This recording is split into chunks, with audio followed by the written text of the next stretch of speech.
With God, there is always more. More love, more life, more freedom.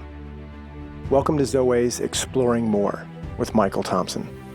C.S. Lewis once wrote, "Our Heavenly Father has provided many delightful inns for us along our journey, but He takes great care to see that we do not mistake any of them for home." Join me and the team as we explore the kingdom together, discovering the deep truths and offering encouragement for the journey. There is always more. Welcome, friends and allies, to the Exploring More podcast. Michael Thompson here with S.J. Jennings. We're going to explore more on warfare. This is part 2 of a 3, maybe 4-part series. We'll see.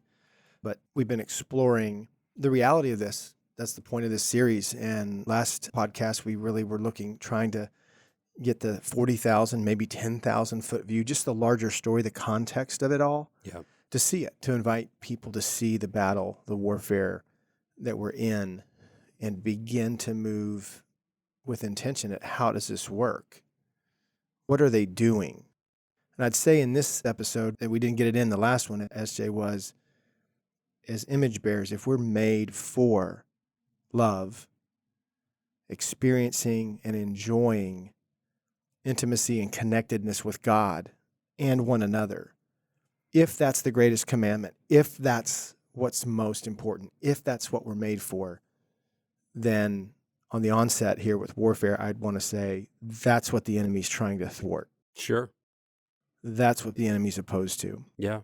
I think Jesus probably brings it down to brass tacks like that for his purpose. Yeah. But then that's exactly what the enemy goes after, and clarity of that is what we need. So this is about a relationship with God and with each other. And really what the enemy wants to do is put things in the way of that. Yep. If loving and being loved, there's a flow to that. There's a giving and taking. There's a coming and going. There is a connection of that. Then how can I dam that up? How can I dam that up? Yeah. How can I kink that? How can I bring mistrust? How can I bring misunderstanding?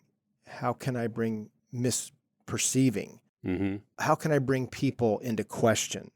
Oh, you said in the last podcast that what goes on in the physical realm is a example, or how what's going on in the spiritual realm is carried out in many ways.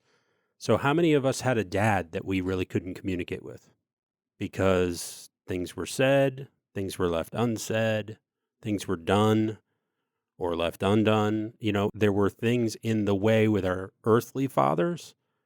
So Satan's going to make sure there's things in the way for our spiritual father too. Yeah. It's understanding, and the hope that we have in this podcast series is how does this work? And to see sin is not just mistakes that we make or mistakes that were made that involved us. I mean, honestly, I get it that, babies come into the world and they're all selfish, and yeah, I'd like to eat and I need to poop.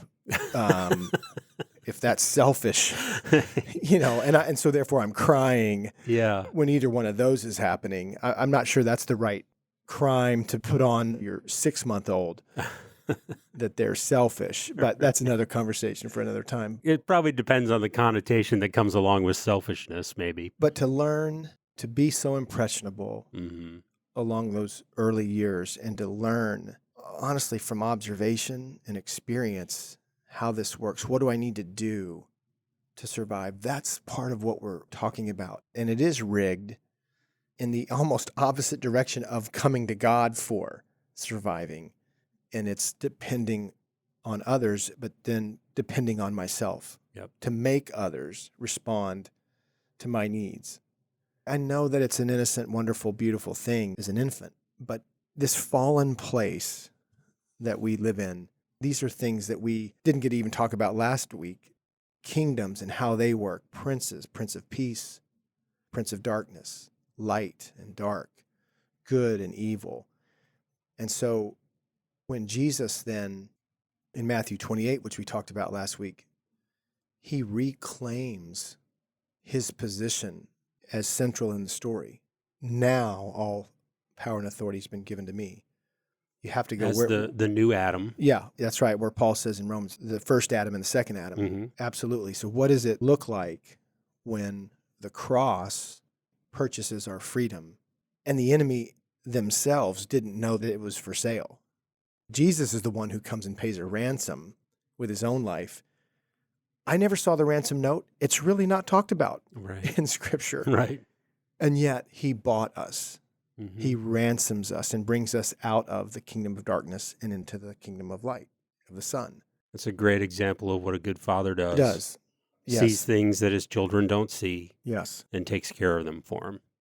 So this particular part of our podcast series, we got to watch our time because this gets so, I love talking about it, and there are a lot of things to talk about. So, but to understand that our freedom has been granted in the sense that John 3:16, for God so loved the world, the payment's been made, but that doesn't mean that everybody's enjoying it or taking advantage of it, or it's applied from their side of the relationship, that it's implied that it's actually theirs for the enjoyment. Freedom goes beyond salvation.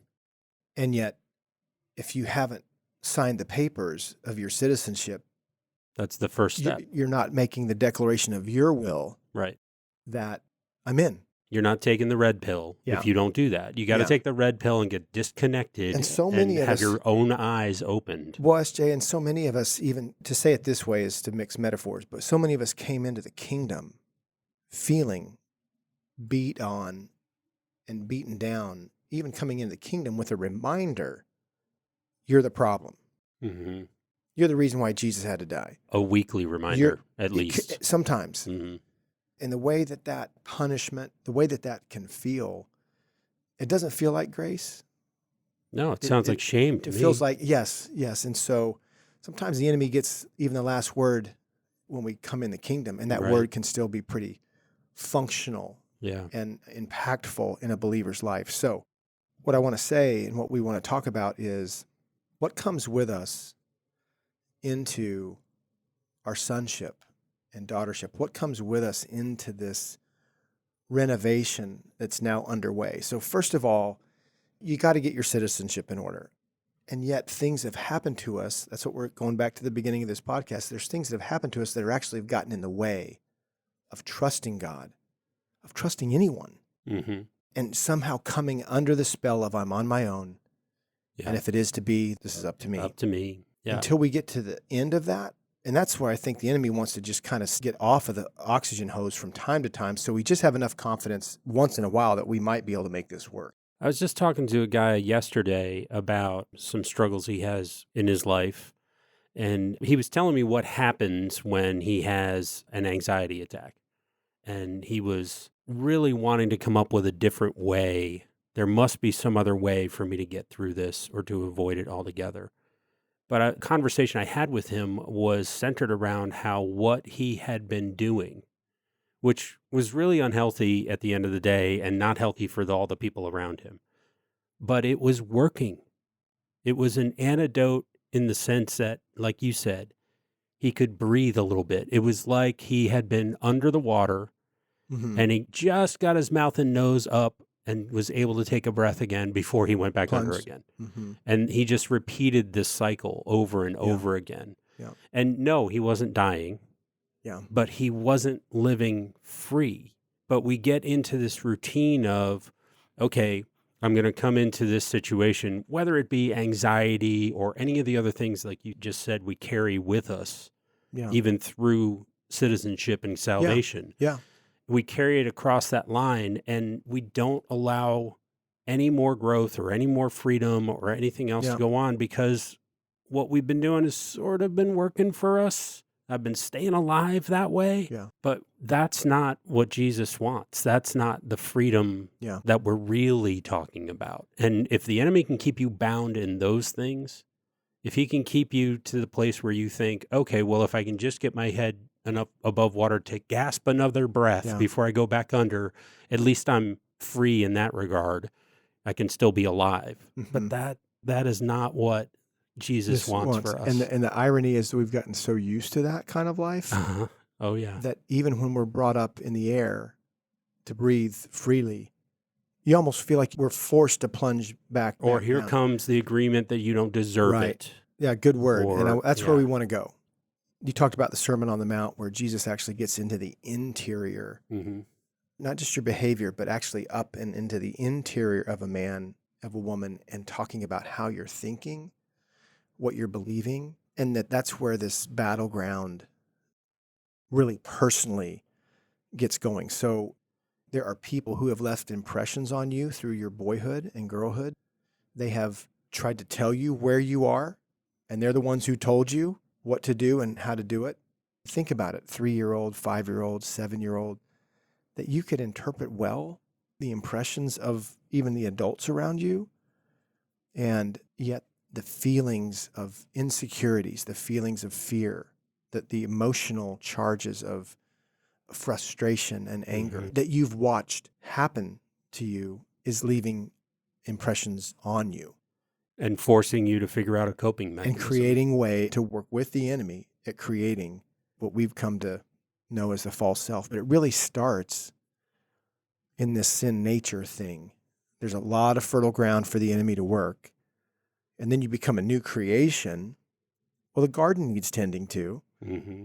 And so Jesus comes to garden in our hearts, not just mess with our behavior or tell you this is what you should be doing now. It's really far, far upstream. This is how I want the headwaters, this is how Gary I want would you to say. think. Yeah. This is what I want you to believe. That's right. You've believed lies. So this is before the break. Let's get this one in. The power of a lie is that you believe it. The enemy is lying. He's the father of lies, Jesus said, and he's lying to you about you and about God and about others. And those lies become functional and operational within a system called our heart and mind. You made it clear earlier. So a strategy begins to be formed, literally with the alliance of the enemy's feeding and fueling for you to somehow, some way make life work on your own. That's the system Jesus wants, because that's where the false self lives. Yep. And that is the antithesis. It's got a little hint of you. It's got some reality too, because it's, like you said, it's worked. Yeah. Somehow, some way to protect you. Right. It's the you that you created to survive. And was recreated for you. Maybe you handed him the hammer. Maybe you handed, or the nails. Yep. But they slapped a little piece of clay on there along the way. And, all that works. That's right. And so that's what we want to talk more about, the false self, when we come back from this break. We'll be right back. Hey, podcast listeners, it's SJ again. Just wanted to make sure you all know about 2 major events we have coming up soon. We don't want you to miss out on the chance to sign up and experience a weekend that just might change the trajectory of your life. The first one I want to talk to you about briefly is the Heart of a Warrior Allies Advance. During the weekend, we'll explore the masculine journey and the glory of your life, how you uniquely bear God's image, and the redemptive friendships available when a man meets allies and brothers who will fight beside him for freedom. The format of the weekend includes small group dimension and conversations while continuing to offer critical moments of time alone with God. We hope you'll get away and hear God's voice, pursue more healing, more restoration, and invite the Father to validate and initiate you as a beloved son, a warrior heart, and a good king. The Zoe Heart of a Warrior Allies Advance is coming up at March 19th through the 22nd at the Young Life Rockbridge Camp in Goshen, Virginia. And the Advance Weekend is designed for Heart of a Warrior Encounter alumni. And that's the next event I want to talk to you about, is the Heart of a Warrior Encounter. And during this weekend, we have 3 main objectives: help a man get his heart back, teach him how to fight, and show him where the battles are. To see Christ come for a man's heart and what God is up to in validating a man, initiating him and calling him into the larger story is truly a glorious thing. It's a fierce journey for every man, but one that needs to be taken. So I would invite you to join the squadrons of men who are hungry and thirsty for more. The kingdom needs more men who know what it is to walk deeply with God. Come join us April 30th through May 3rd at the Heart of a Warrior Encounter Weekend. Again, at Camp Rockbridge in Goshen, Virginia. Come join us and be one of the men who is seeking and finding more. And there is more. For more details and further information, visit zoe.org/events. And I hope to see you there. All right, we're back. Our true selves are back. True selves. I got to bring up, so we talked about Lord of the Rings last time. I got to bring up maybe the greatest example of the true self and false self in Gollum and Smeagol. Oh my gosh. Yeah. If you've ever seen that clip where he's speaking to himself in the reflection of the water, it's eerie. The two sides of Gollum. Yeah. And yet Smeagol. And yet their discussion is incredibly accurate to what we're describing of this conflict. I think I saw the animated Hobbit was the first form I actually saw of that. I've, read some of the books and that, but I was so piteous of him. I looked at him and I was just, how awful. In the more recent films, with the advent of computer-generated animation, it's incredible. Yeah. But I had the same feeling. Like, I feel so awful for that but I don't character. Want, but I don't want to put it in my lap and pet it. No. I don't. See, what I've discovered, my point in bringing that up is it took me a while to see that there's parts of that character that expose that behavior in me. Yeah. Yeah. And my false self can sound a lot like that. This is where the war literally takes place in a personal way. So the larger story you're in, the context of our days is you're in a war, but you're also in a love story in which the enemy has come to steal, kill, and destroy, to bring things in between and in the way of that love. So we learned so early, SJ, that love is conditional. Yeah. If I do something good, people clap, or I get a cookie, or at least I don't get hurt. Right. And so that system has to come to God and be renovated. And the false self is the one that loves to drive that tractor. I mean, that's where the enemy has the false self is the way into a person. And we say this all the time. The only good thing about the false self is it's false. It's not you. Right. But it is on the side of darkness. This is what Galatians 5 is all about. Freedom and bondage. And most of us, all of us, I would say, are unaware that that's the case. Happening. We only think of the false self, even when you become aware of the true self and the false self in your life.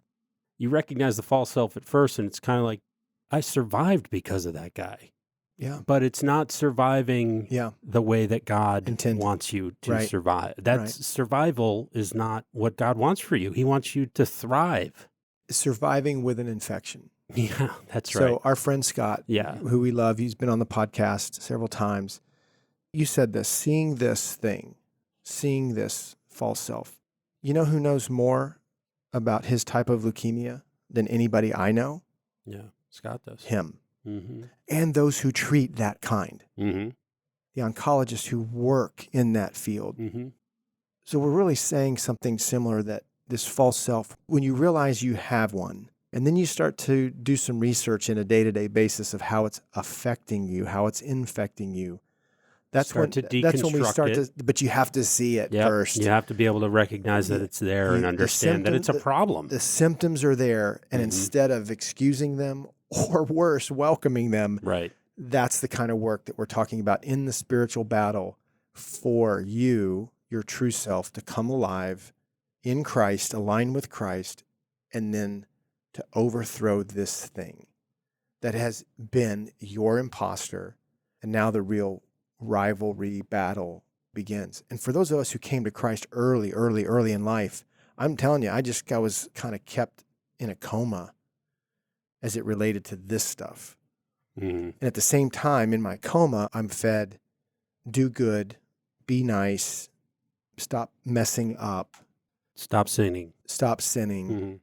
serve, be obedient. And those aren't wrong, but they're definitely not.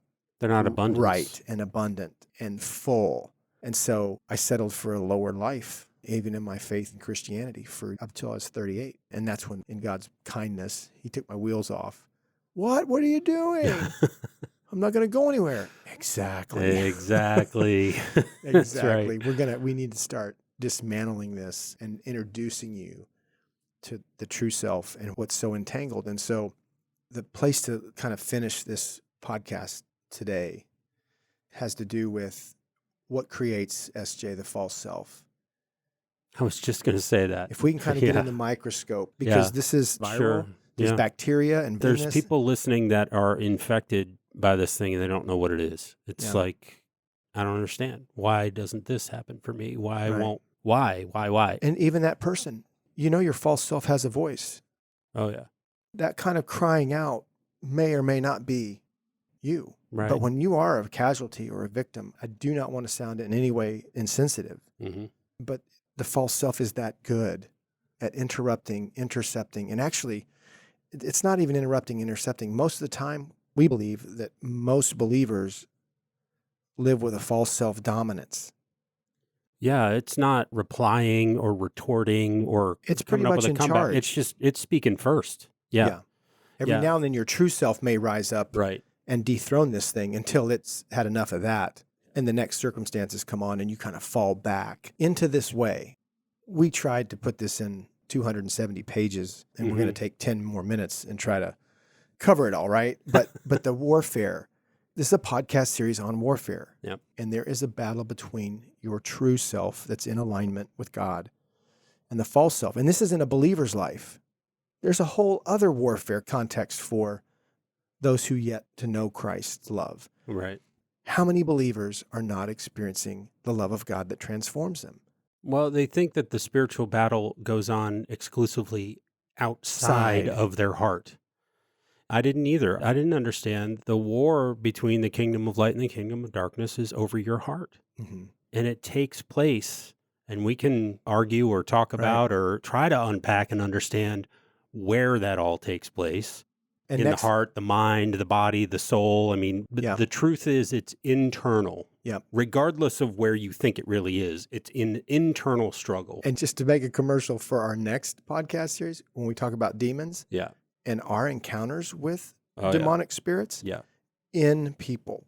I'm not talking about being possessed. I don't even get off on this yet, but this is very, very important how this works. Right. Podcast series. So Right. let's go back to the false self. Yep. And in simple, what we've learned and what we teach is all of us have been sinned against and are coming up. All of us have had our hearts handled roughly, badly. And if not by your own home front, if you were fortunate to be delighted in, enjoyed, the questions that you ask as a boy and a girl, do you see me and do you love what you see?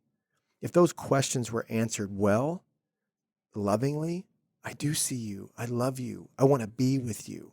From a father and mother, you just moved into a very wonderful, privileged, and selected group, that your foundation was that.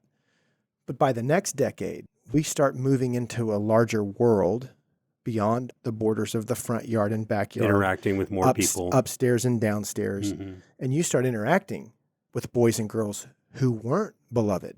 Mm-hmm. And they start having impressions. They start taking your stuff or bullying. To be clear, not everybody that was brought up in that beloved way, and just because you were brought up in that beloved way doesn't mean you don't have a false self. That's a lot of negatives in there, but that's right.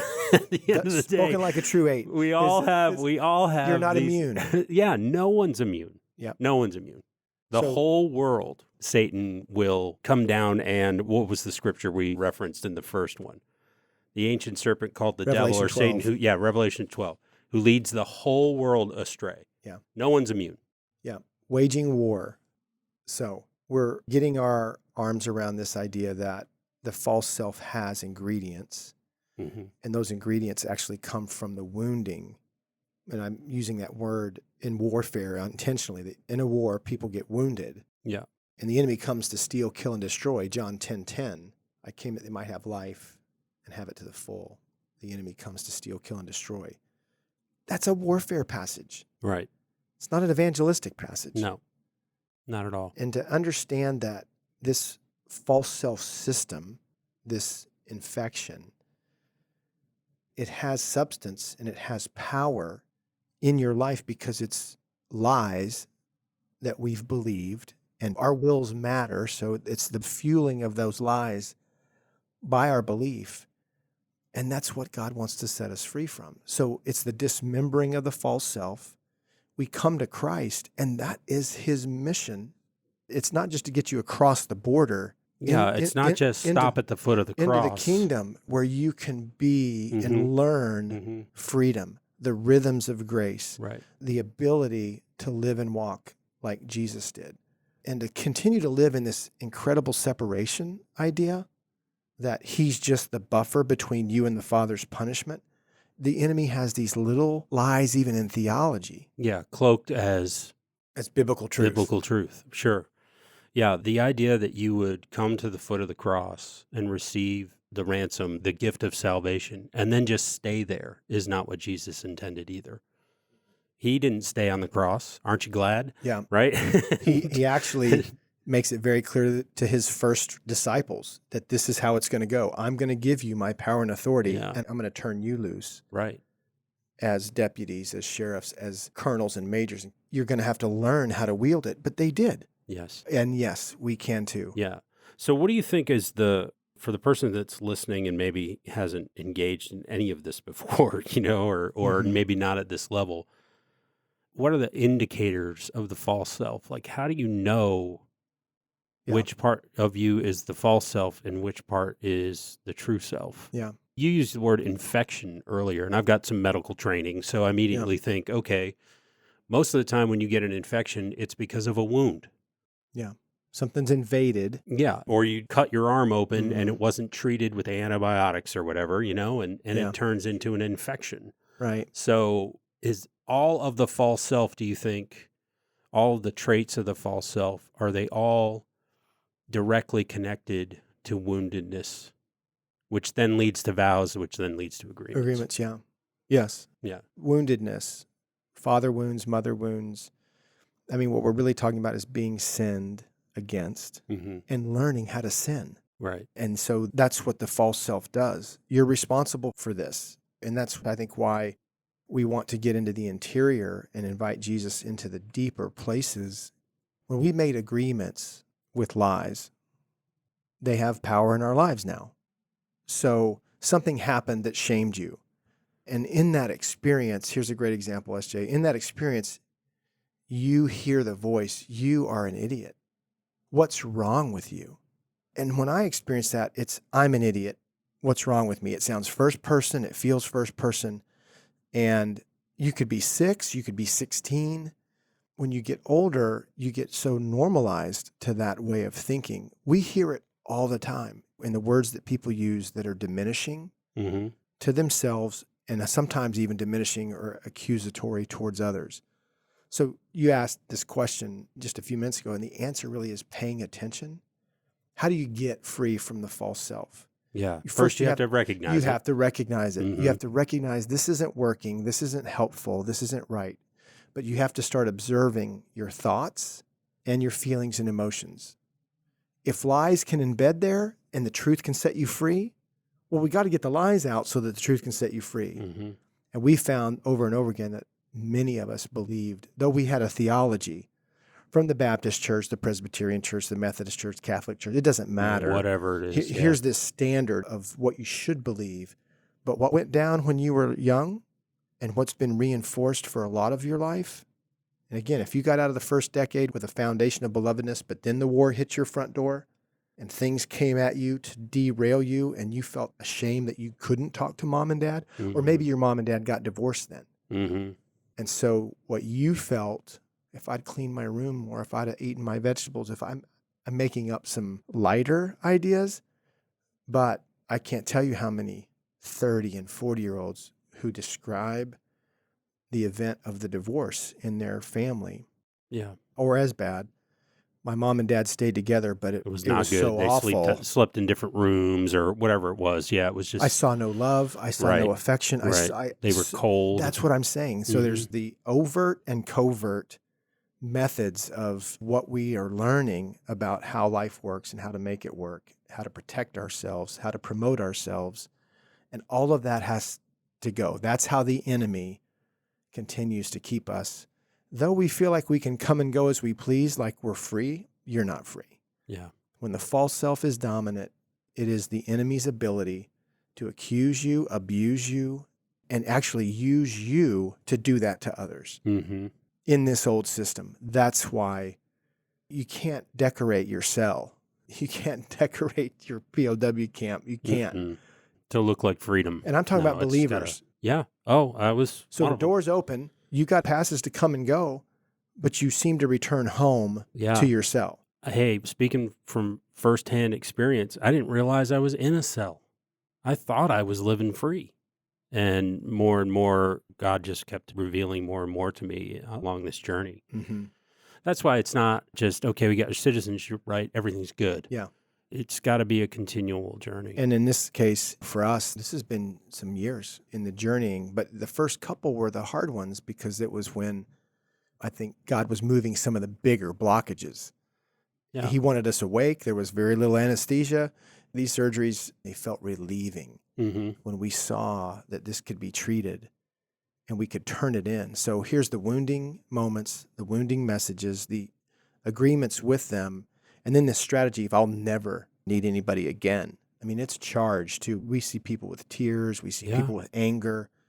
And I vowed that day. They don't even know yet some of this terminology, and, Right. and they'll tell us, I vowed that day, Yeah. I'll take care of my mom. Yeah. I mean, just to unravel. And then they treat their wife like that. Right. When they can't protect or things happen, and they do, they get so angry. And so how do the people feel around them? That they're angry with them. Sure. The enemy uses that anger to drive a new generation who feel very unprotected when the very vow you made is, I will protect Man. everything dear to me. Yeah. I'll give you a real example from my own life. I mean, in the 9th grade, I was sexually assaulted.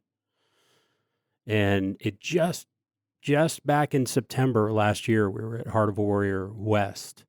And I got up on the stage to share a story about really something else. And God kind of threw a curveball in there and revealed to me that was when I decided that no one was going to protect me but me. If anyone's going to protect me, it's going to be me. No one is coming to my rescue. No one is going to help me. It's up to me. And I spent the rest of my life really, and I'm still trying to learn how not to do it now, keeping people at arm's length, including my wife. Yeah. You know, so this stuff's powerful. Right. That makes for great soldiers, right? It can make for great law enforcement. Yeah. It can make for great security detail. It can make for great left tackles on the offensive line. Yeah. For the blind side. Yeah. For me, it was rescue fire, and I was the guy. Right. I was just running in there. And those are wonderful professions, but what we're talking about is the motivational system Behind it. needs some correction, needs some altering. So no doubt about it. one of my favorite, as we wrap this up, one of my favorite illustrations is The Lion King, the new one, the old one. The story. We talked about Smeagol and Gollum earlier in that pool of water, and I want to finish with this other pool of water. Yeah. Here comes Rafiki, right? The spiritual advisor, the priest, you know, and he comes after Simba. They have their encounter where he disrupts the life Simba's living. You knew my father? Yeah. Correction. And he brings him in. I know your father. Your father. Your father. And so he brings him to this pool. Yeah. You know, so literally Smeagol's looking in the pool at Gollum. Yeah. But in this case, I hadn't thought about that before. Simba's looking in a pool and he says, that's not my dad. That's just me. Mm-hmm. And he says, look harder. Mm-hmm. And then the ripples and then the clouds. And he hears his father's voice. Yeah. Yeah. That's good. And that's how, no matter what way we get there, I find that is a common appointment, a common invitation, and a common disruption. With the commonality of wandering on our own, trying to figure it out on our own until there's this interaction. When he has that interaction, that encounter with the Father, that's when the next battle comes. Just like in Jesus' life, in the baptism, this is my son in whom I'm well pleased. Then he's led to the wilderness where he encounters Satan and the battle for his identity. So the warfare, the larger story warfare, is about your heart, your identity as a son, as an image bearer that he wants to adopt and bring back into this family. And he's moving heaven and earth to do so. To come into that space is to come into healing. It's to come into training. And it's really to come home. Mm-hmm. And that's what we want to encourage you before we talk next week about part 3, how the kingdom of darkness is working around us, demonic, spiritual forces opposing us, generational things. But when Jesus gets you and you get him, it graduates to this renovation, reconstruction of leaving a system and entering into a garden. Yeah. Setting aside the old system, the matrix that you've created to try to make life work, Yeah. and stepping into the abundance and the trueness of what I think of, Jesus I offers. literally think of nuts and bolts and rector sets and this false self-imitation thing being deconstructed so that this garden, your heart, can produce in time the beautiful things that he has just for you to offer the world. Can Pinocchio become a real boy? Can the Tin Man have a heart? Yes. I mean, All you of know, that. all that. There's a reason we love those stories. Oh, that's and there are stories. yeah. So Those are the false self Yeah. stories, no doubt. We're ending with focusing in on the false self here. We've talked about the true self. I don't know how much further we have to go into that. Maybe we can touch on it a little bit more at the beginning of the next one, though, absolutely. what that looks like. So, hey, thank you for listening. If you want to contact us, you can email us at exploringmore At Zoe.org. zoe.org. Yeah. Also, I think you mentioned it last time, SJ, but if you want some more resources at our website, there's some free resources, the map of the larger story. Yep.